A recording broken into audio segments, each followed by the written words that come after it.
Good morning, UUSS. Good morning. Let's all rise and sing together. Come sing a song with me. Here we go. Come sing a song with me. Come.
Hope is hard to find. That's what we do here at UUSS. Good morning. Welcome to our Sunday service. Whether you're here online or in person, we are glad you're here. We are stronger in community. I'm the Reverend Lucy Bunch, serving alongside my co-minister, the Reverend Dr. Roger Jones.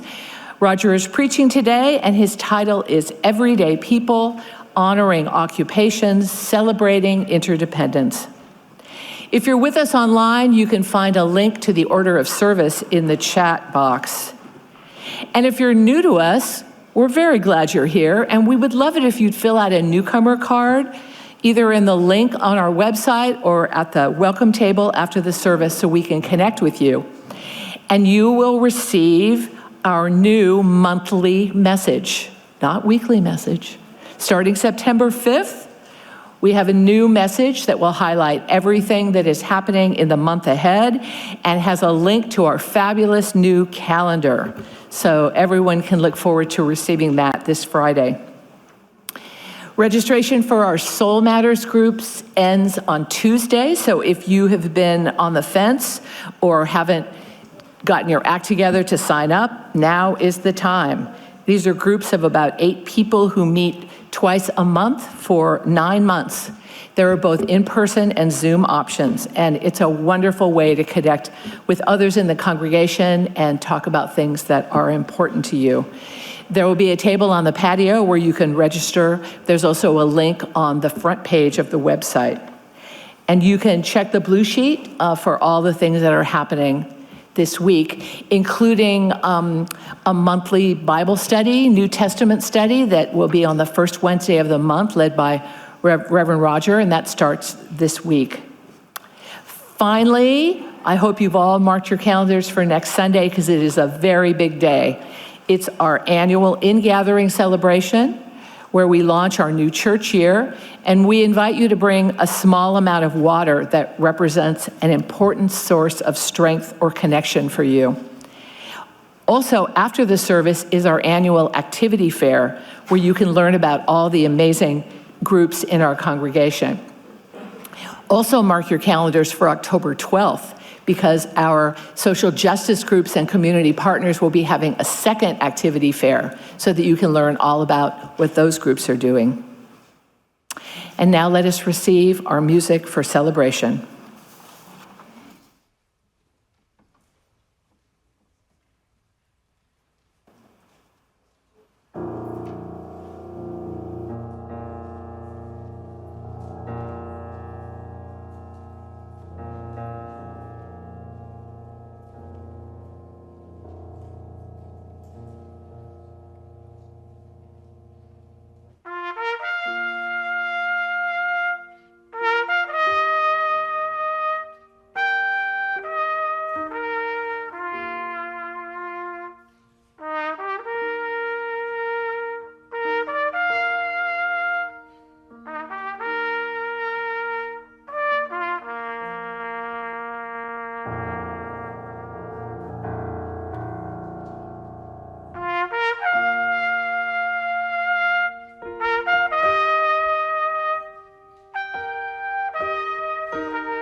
Thank you, Tom and Irina.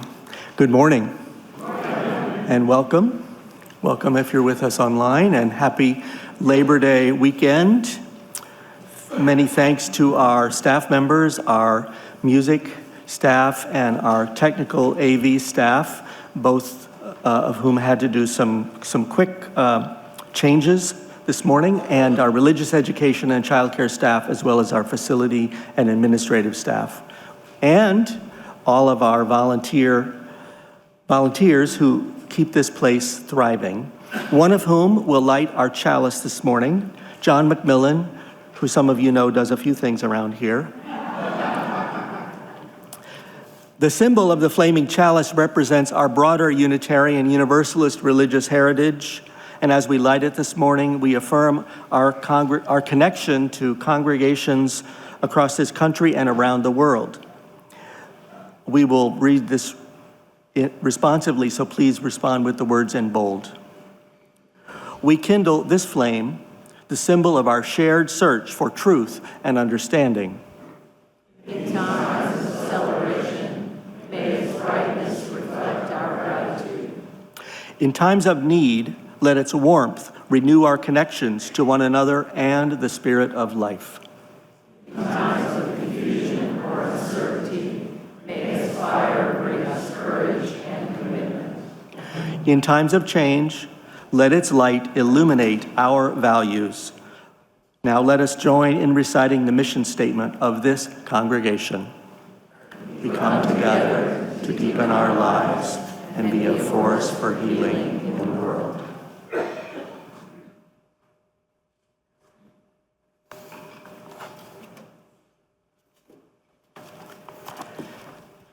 A new school year has begun, and we have a ritual to mark this milestone.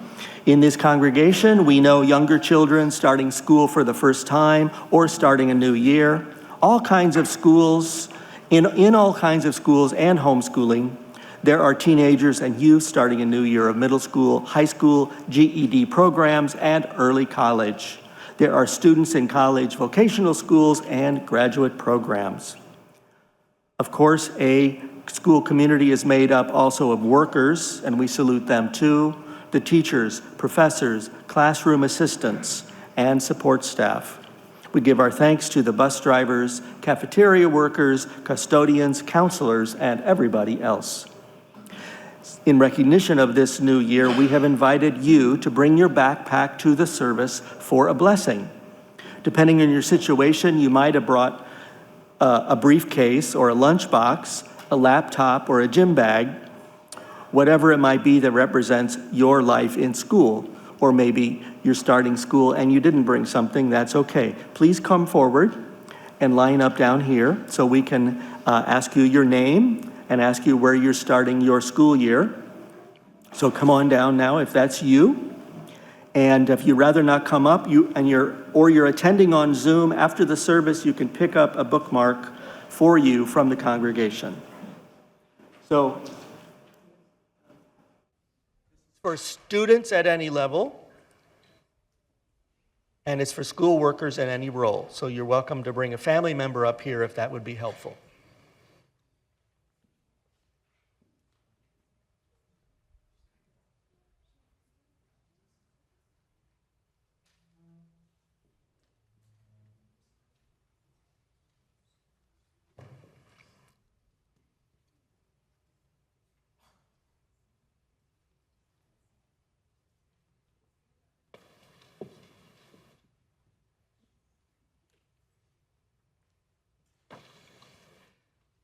If you're on Zoom, you may type your name and your school role into the chat.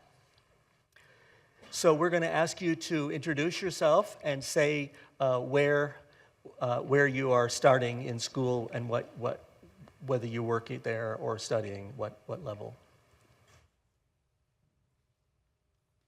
My name is Jamie, and I'm starting a PhD program in women's spirituality at CIS in San Francisco.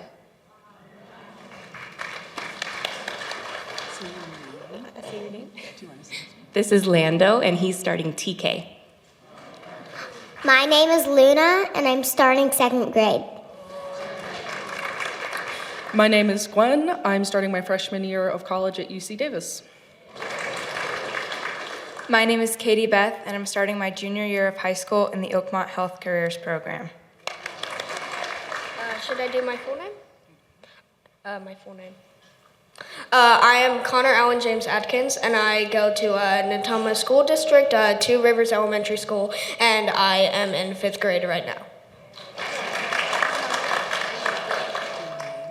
My name's Evie, and I'm starting kindergarten. My name's Edra, and I'm in 1st grade.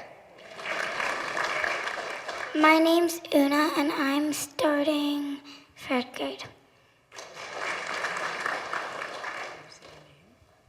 My name is James. Kinder. My name's Sam, and I'm starting 7th grade. There's 2 more people down there.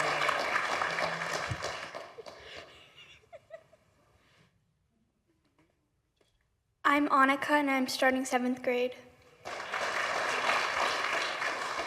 I'm Nevaeh, and I'm starting 6th grade.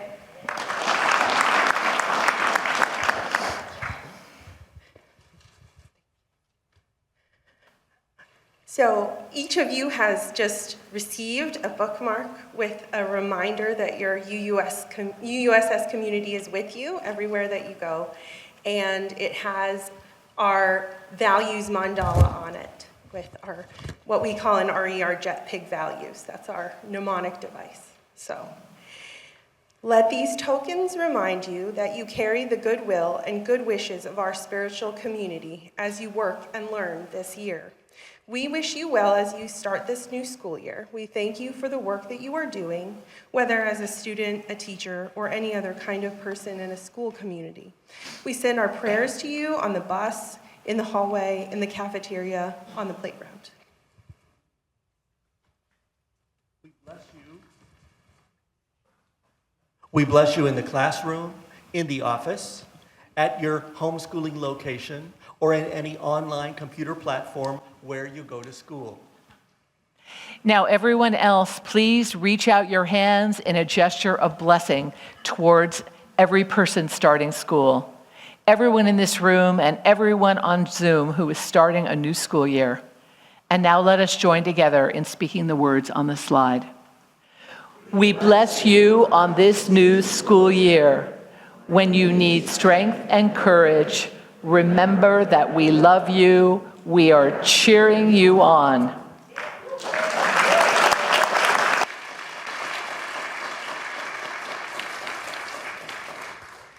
When you need a listening ear, may we listen in a way that lets you feel heard. When you need care, tenderness, and understanding, remember that we love you. Whether you are a student or a worker in a school, may you remember to play, laugh, sing, and make friends. For everyone here, let us remember that learning is a lifelong journey and it can happen in any moment, in any place. Now, let us join in saying together the words on the final slide. Wherever you go, remember to bring love. Wherever you go, remember that you are loved. Blessings on this new year for you.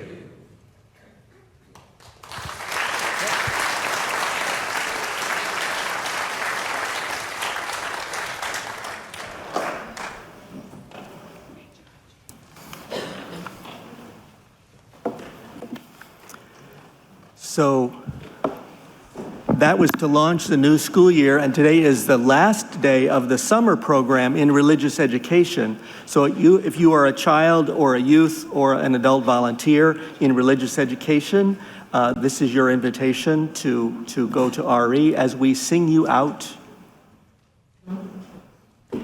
You gotta put one foot in front of the other and lead with love. Put one foot in front of the other and lead with love. You gotta put one foot in front of the other and lead with love. Put one foot in front of the other and lead with love.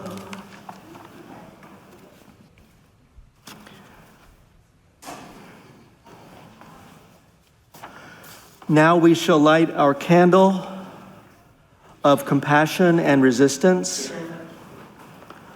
In these times of disruption and anxiety, when cruelty is on display in our country, this flame can be a reminder to bear witness to human decency, dignity, and freedom.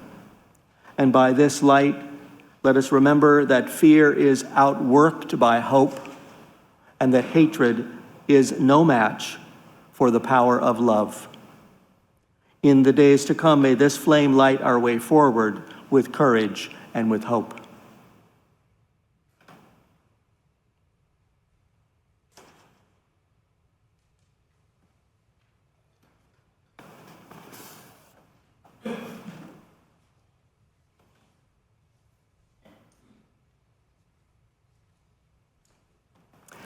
Speaking of courage and hope and resistance,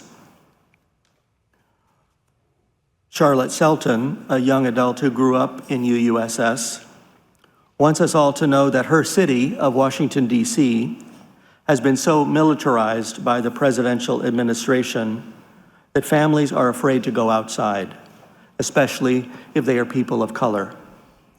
Immigration agents have conducted raids, have abducted people from schools and churches. There are checkpoints in neighborhood streets. Since citizens of Washington, D.C. have no representation in Congress or the Senate, Charlotte asks that we contact our members of Congress to speak out against this dangerous abuse of presidential power. We thank Charlotte for bearing witness as we keep her and her DC neighbors in our prayers and our thoughts. Sorrow and anger have gripped the residents of another American city. In Minneapolis, 2 children were killed and others wounded in the shooting attack on their Catholic elementary school. We extend our condolences and our care to all of them. Let us continue to lift our voices to reject a culture of gun violence in this nation as we pray for peace for everyone, everywhere. From within our congregation, there are a number of sorrows, hopes, and reasons for joy and gratitude. Patricia Wenzel and Leanna Pearson are asking for prayers for Leanna's adult nephew, Nick Pearson. Nick has been missing since early August. It is likely that he's had a mental health crisis. Search and rescue agencies have been looking for him. His car was found near the Plumas National Forest. We pray for safety for Nick, a safe return, and for comfort and courage for his loved ones. Our member, Janet Tedesco, died last Monday at age 80 after living with bone cancer. Janet joined UUSS 28 years ago and was a community volunteer during and after her career with Sutter Health. We extend our condolences to Janet's family and friends. 2 members have been recovering from major surgery in the past week, Gary Reiner and Nancy Gilbert. Also, our member, John Roten, let us know that he had successful hip replacement surgery on Thursday. He has begun the healing journey. Nancy, Gary, and John all welcome our loving thoughts as we send our best wishes for continued strength and ease.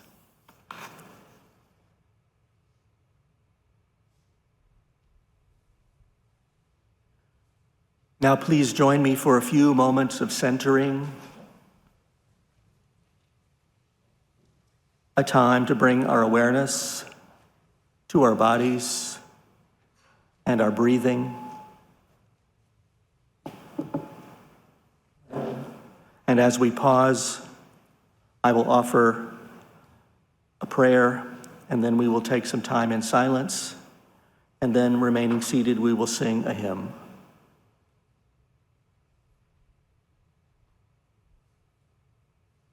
O Spirit of life, whom we call by many names and by no name, help us remember that your highest name is love. So many people need love now. We need to feel it and share it. Help us to know that we are loved. Let us remember to embody love through words of care and kindness, and by acts of mercy and generosity. Help us to bear witness to the struggles of so many people in so many places. Help us to rise up in love's defense. Help us to bring forth deeds of compassion, courage, and solidarity in our local communities and in places where people suffer and cry and pray for safety and peace.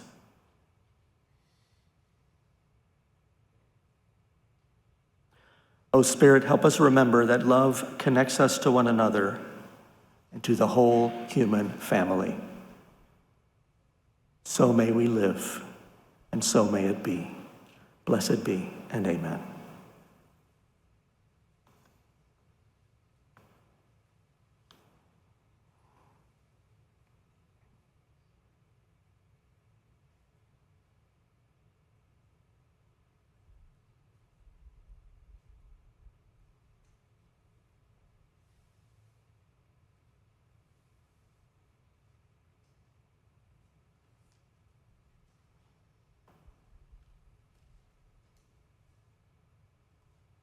Blessed be.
Good morning. I'm Dawn Huebner, your worship associate for today. In honor of Labor Day and in recognition that we are all or have all been part of the working fabric of our country, instead of doing a typical reflection, I'm hoping that we will reflect together about the work that we've done over the course of our lives. So I'm going to list a category or an attribute, and I'd like you to think back over your work history, your own work history, paid or unpaid work, and think of a job that fits that category or that attribute and reflect on it. I'm going to give an example from my working past, and then I will name the category again, and I'll give you a moment to reflect on the job of yours that's a fit. So here's the first category. It ain't pretty, but somebody's got to do it. When I was 16, I worked as an aide in a nursing home. Part of my job was cleaning bedpans. So what's a job of yours that fits that category? It ain't pretty, but somebody's got to do it.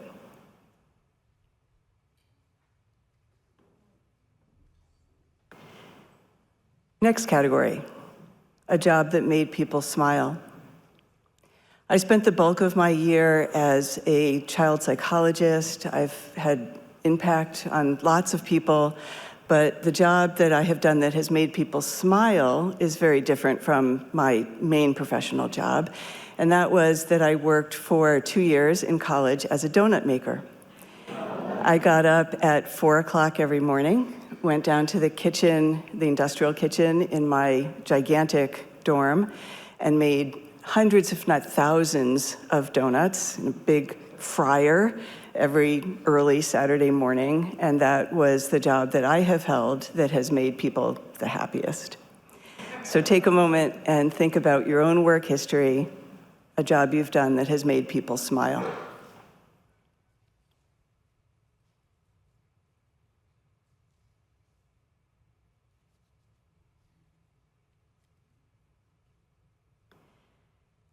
Next category, a job that forced you out of your comfort zone. I worked for close to 10 years as a counselor at a summer camp. The ethos at the camp was, if something needs to be done, you do it. You don't wait to be asked, you don't wait to be trained. So a dock needs to be built, a balloon animal class needs to be taught. If something needs to be done, you do it. What's a job that you've held that forced you out of your comfort zone?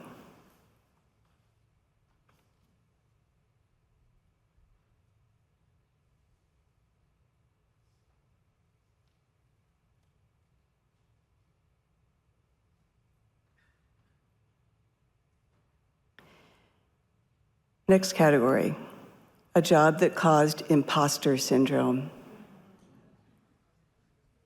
For me, this would be when I was hired fresh out of graduate school as an assistant professor of pediatrics. I was a newly minted psychologist, no children, not much practical experience, and part of my job was training pediatric residents in how to screen for emotional and behavioral problems in children, and then how to work with their parents over the course of a pediatric visit to address those problems. I was sure that the director had made a major mistake in hiring me.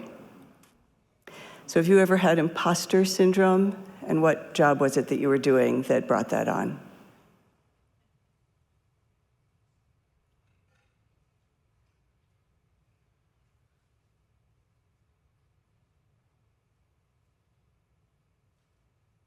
Here's a very different kind of category, a job that had nothing to do with who you are as a person. When I was younger, I graduated early from high school, and I worked for a number of months in a women's clothing store, dressing and accessorizing mannequins and trying to convince people to buy clothing, jewelry, purses, belts.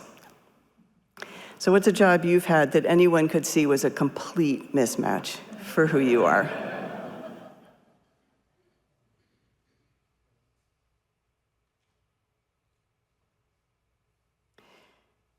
And then shifting gears into our final category, a job that has touched lives. In addition to working as a child psychologist, I've written 20 skill-building mental health books for children that have been translated into a few dozen languages and are sold around the world. I routinely have the opportunity to hear from people about how my work has touched their lives. But it isn't the scale that matters. So think about what's a job you've held that has aligned with your UU values and touched lives?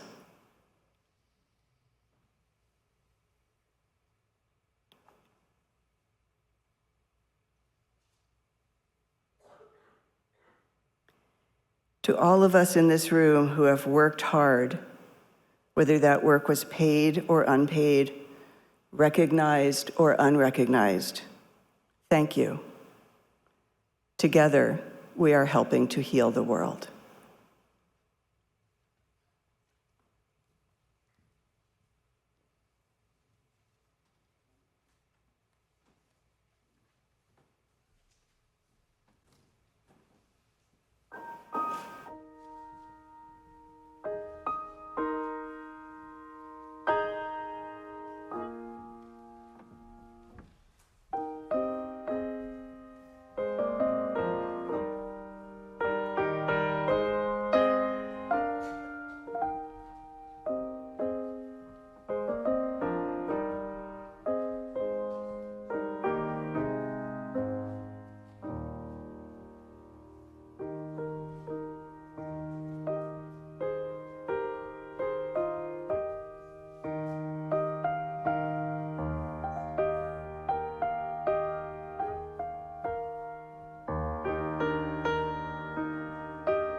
Generosity is a spiritual practice, which is why this congregation has the practice of giving away half of every Sunday's offering to an organization working to make a difference in the world. For the month of August, our community partner is Loaves and Fishes, Sacramento's largest provider of services for the unhoused. For over 40 years, Loaves and Fishes has provided warm meals, essential survival supplies, and services to roughly 1,000 adults and children every day. On the fourth Monday of the month, UUS volunteers help prepare and serve a meal to guests. To be involved with this worthy endeavor, you can contact David Paul, whose contact information is listed in the blue sheet. To keep their services barrier-free, Loaves and Fishes does not use government funds, and instead are fully supported by donations like those coming from us. Thank you for your generosity, both to UUSS and our community partner. This morning's offering will now be given and received.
As the ushers bring forth our offering, please join me in saying these unison words. May generosity bless our world, and may gratitude nourish our spirits.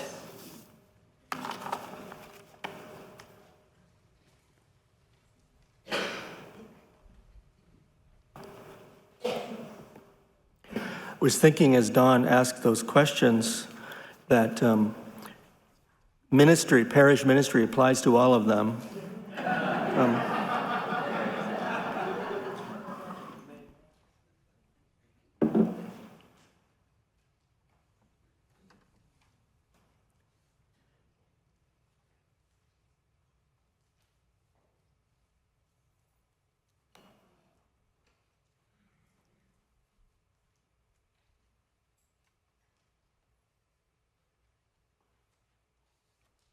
In 1894, President Grover Cleveland signed a bill into law making Labor Day a federal holiday. Its origins were decades earlier when workers in various industries united to demand safer conditions, better pay, and a reduction in the long hours they had to work. The 40-hour week and 2 days off every week are a standard that is accepted by most Americans now, but it wasn't always. This is an achievement of organized labor. This movement also outlawed most forms of child labor in this country with the help of reporters, photographers, and politicians. Labor activism for worker protections remains essential today. A lot of work is dangerous and stressful. Many jobs with lower wages are part-time or on-demand. This makes it hard to earn enough to afford housing and food, let alone health care in the United States. Workers who live the hardest and most precarious lives are often unseen and unheard. In our consumer society, it can be easy to take for granted the hands, bodies, and faces behind whatever good or service we might want or use. With artificial intelligence like ChatGPT or virtual assistants like Siri and Alexa, we sometimes talk to them as if they have personalities. We think of them as people instead of as devices. On the other hand, it is striking that we can overlook or fail to consider the lives of the real people behind the important things we need, want, consume, and use. Indeed, even the devices that amaze us were designed by people, made by people. They were delivered by people. Years ago, I was at a gathering of UU ministers at a retreat center in California. I was a new California minister then. A woman older than I led a grace before we had our dinner. I could remember having heard a prayer now and then before a meal when I was a kid. We bow our heads for grace, and a parent would ask for a blessing on the meal, and we gave thanks to God for the food. As this UU minister said grace, however, she asked for a blessing not only on us and the meal, but also asked for a blessing on the farm workers who had grown the food, those who had harvested the food, and the truck drivers who got it to us.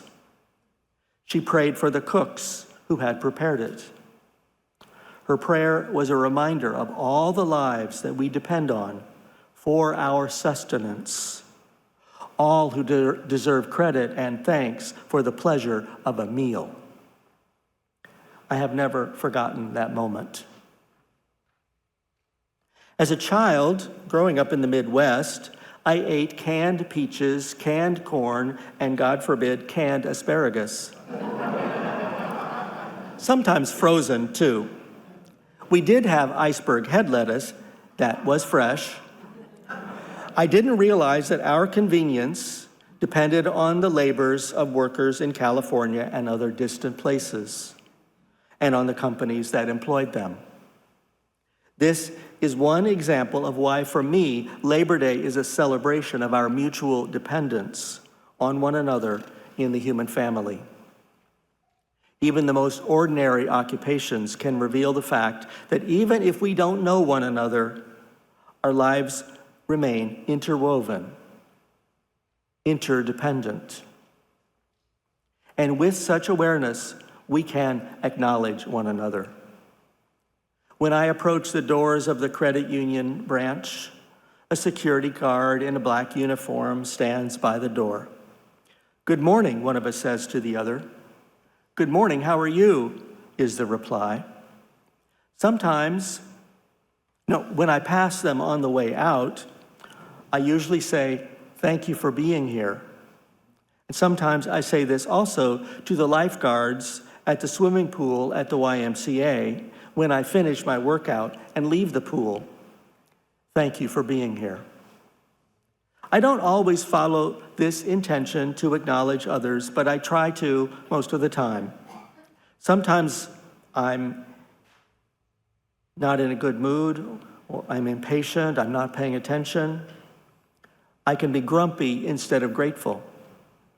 But given how much we rely on others for what we need and want, there will always be new opportunities to notice other people, greet them kindly, and say a word of thanks. Of course, many people around the world have little choice about the kind of work they do. Their job may be the only way they are able to make a living, to support loved ones, even to survive. Their work may be tedious, dangerous, and poorly paid. It may be far away from home, but it may be their only option. It's important to remember that if any of us has ever had a choice about the kind of jobs we can do and where those jobs are, we have been blessed. The ability to pursue your interests, follow your calling, or just choose how you will earn a living has been rare in most of the history of the world, and it remains so today. Furthermore, a person's work does not raise or diminish that person's human worth. All people have dignity and value. And if we pause to look, we might perceive how we are all connected and how we need one another. The late Brian Doyle wrote a book of prayerful poems to celebrate ordinary objects and praise the occupations of people who sustain us and keep us connected. It's called A Book of Uncommon Prayer. For example, in his prayer for store cashiers and checkout clerks, Doyle calls them paragons of grace in situations where it would be so easy to grow sad and exhausted and bored. So God, we ask your blessing on them. Doyle considers the tall younger man who serves as his IT or information technology consultant, considers him to be a wizard when the young man helps out this middle-aged writer. He says, "We never say thanks enough for people who can do well the things that we cannot even imagine doing poorly." Doyle expresses awe for nurses too. He calls them witnesses, attendants, bringers of peace, brilliant technical machinists, selfless cleaners of all liquids, no matter how horrifying, deft finders of veins when no veins seem available, soothers and calmers and amusers. They are tireless and patient and tender souls, brisk and efficient when those are the tools to keep despair at bay. His words remind me to consider not only those people whose work I depend on, but those whose work I cannot imagine doing myself. For example, when I'm at an airport and waiting in the security line, I watch the agents of the Transportation Security Administration. I think about their jobs. I don't think I'd last very long there. Hundreds of times on every shift, they check IDs, tell passengers what to put in the bins for X-ray, and make a crucial but quick study of a monitor image of skeletal orange, blue, and green shapes from inside our luggage. They coax us to come through the body scanner. They do these things most of the time while standing up. To be sure, sometimes over the years, TSA screeners have caused distress or harm to some passengers through racial profiling and actions biased against some religious or transgender people. Not all agents are saints, but all of them work for a system that can be dehumanizing in its efficiency. Yet I don't want to dehumanize them. Their work is repetitive and ordinary, yet their service intends to enable millions of people to arrive safely for business meetings, conventions, vacations, and family reunions.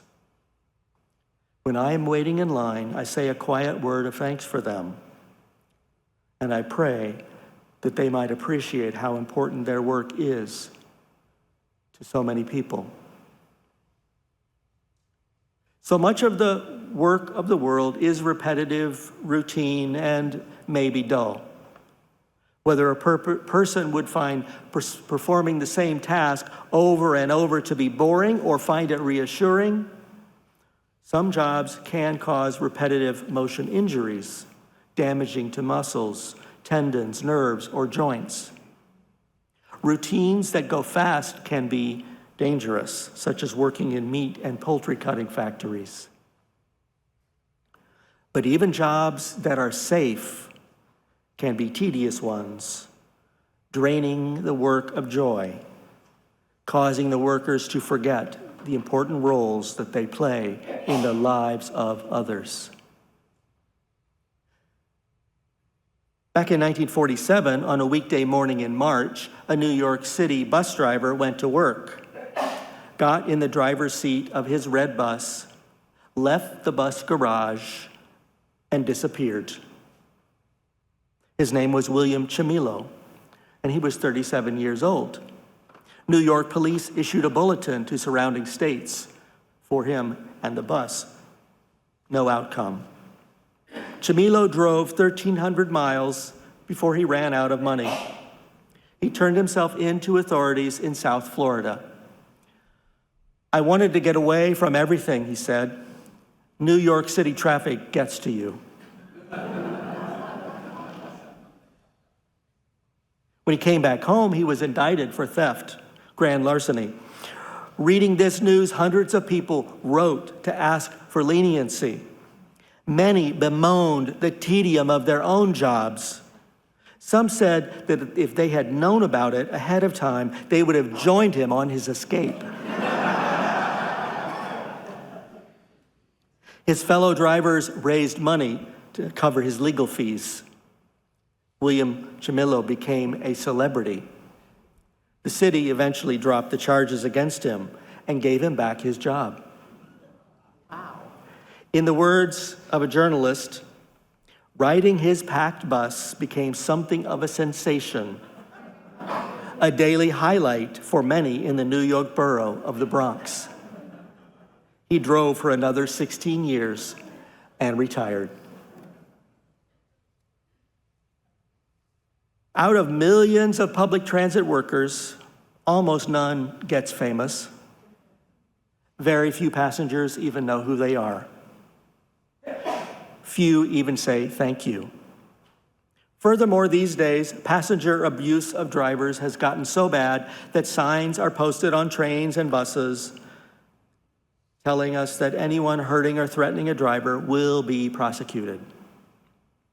Yet public transportation workers help to connect us in crucial ways, connect us to jobs, to friends and family, to providers and stores, to places we want to see and enjoy. Not all workers can become celebrities or will become celebrities, but we can celebrate every one of them. We can celebrate the ways that their work sustains us and connects us. Human beings are interdependent. We rely on the work of other people all our lives, even if we never know them. And people we don't know will rely on us and rely on what we do. Thank you for being a part of it all. Labor Day is a day of solidarity and struggle, a day of compassion and hope. But it's also a day of appreciation, a day for saying thank you to workers for all the work they do, all the work we all do for ourselves and for the common good. We need one another. So may it be. Blessed be, and amen.